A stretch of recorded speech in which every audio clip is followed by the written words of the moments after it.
kneecap, Chucky Arla, free Palestine.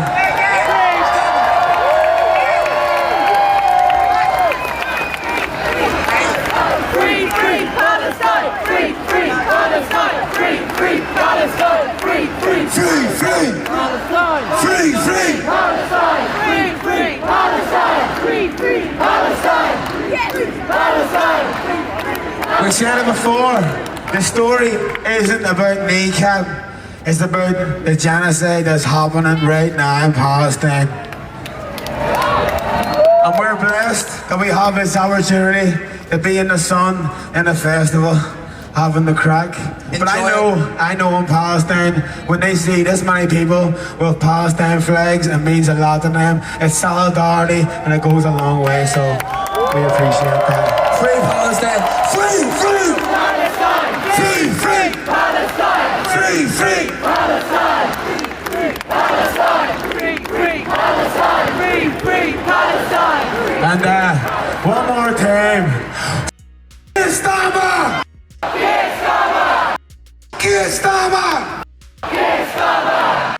Gestapo! Gestapo! Gestapo!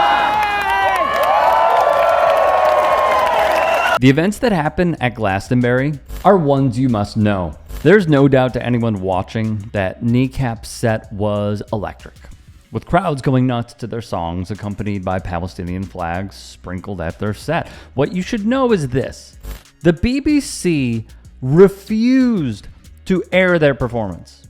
As displayed by one user online, the media company did not list Kneecap's set on their list of artists for the day, and this would completely backfire on them. While the BBC shelved Kneecap, the set prior to the Irish hip-hop group Bob Vylan blasted this message for the in-person and live streaming audiences to see.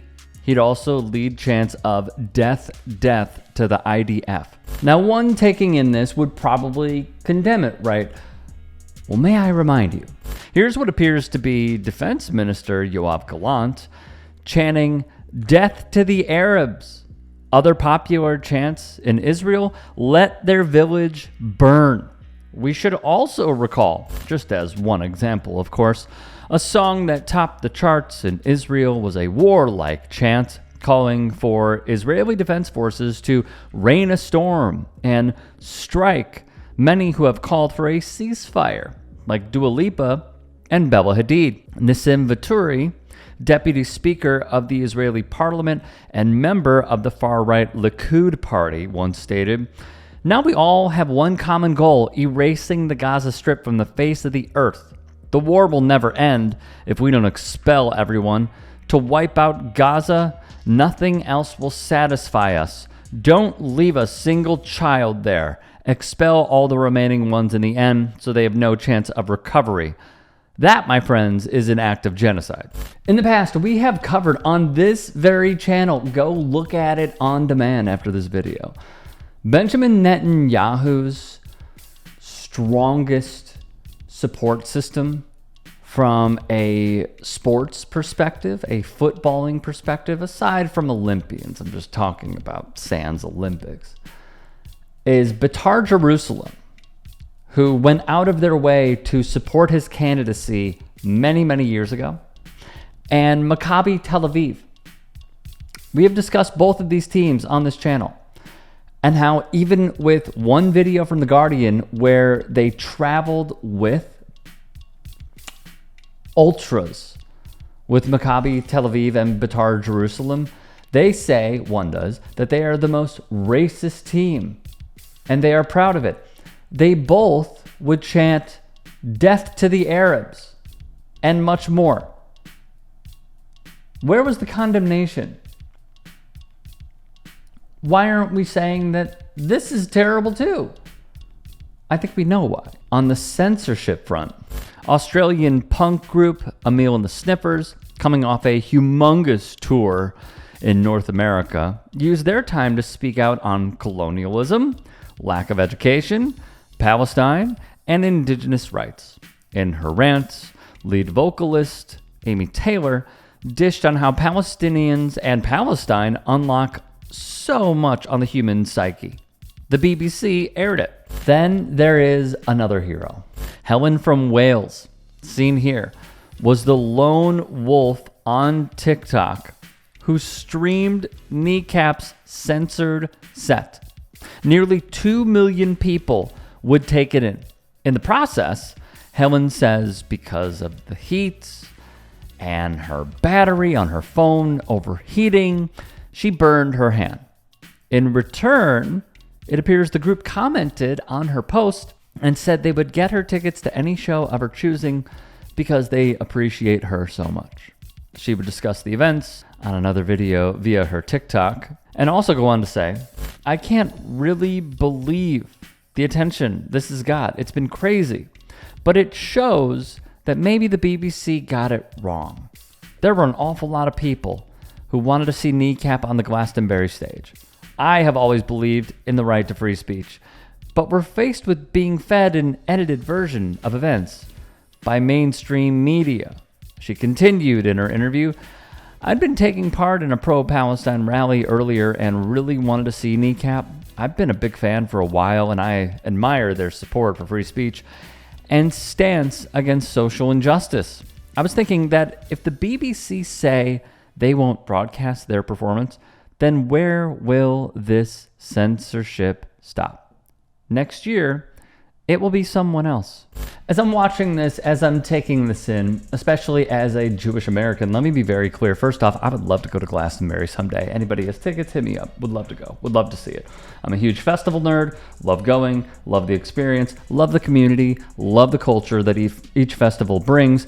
And I love the fact that when everyone knows a song in unison, that feeling that you get, it is passionately beautiful.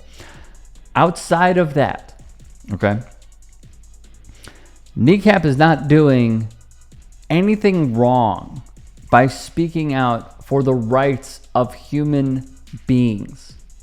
And what the BBC is showing over and over and over again at this point, with Zetio News buying the rights to a documentary that they refused to air, by them censoring a group of musicians, it shows how delicate and how fragile free speech is.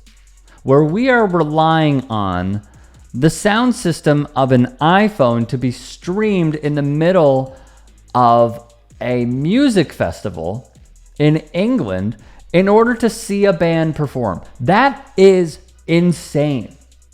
It should not come to that. But that is the stance that the BBC is taking. That's the stance that Keir Starmer is taking, or whoever the next person is in charge. But this is also why, bringing it back here stateside, because we know through the political donations of predominantly right-wing, but also a lot of left-wing politicians, how they refuse to take any act to try and stifle what the Israeli government and Benjamin Netanyahu and Yoav Gallant, formerly, and many others have done, which is an attempt to save Palestinian lives. I'm really taken aback every single time we cover events such as these, because it is just so glaringly obvious what must be done. And still to this day, how many politicians bend the knee because it is just so easy and so convenient for them. That's why someone like myself saw through Cory Booker's speech that he gave for however many hours. It doesn't even matter. He's talking about the rights as human beings, and yet his own contradictions fail him, like many others. So I'm telling you right now, if you are not taken aback by what is happening to Kneecap on airwaves like the BBC, then you really need to have your priorities fixed here a little bit, because if they are coming for one prominent hip-hop group, they will come for us all.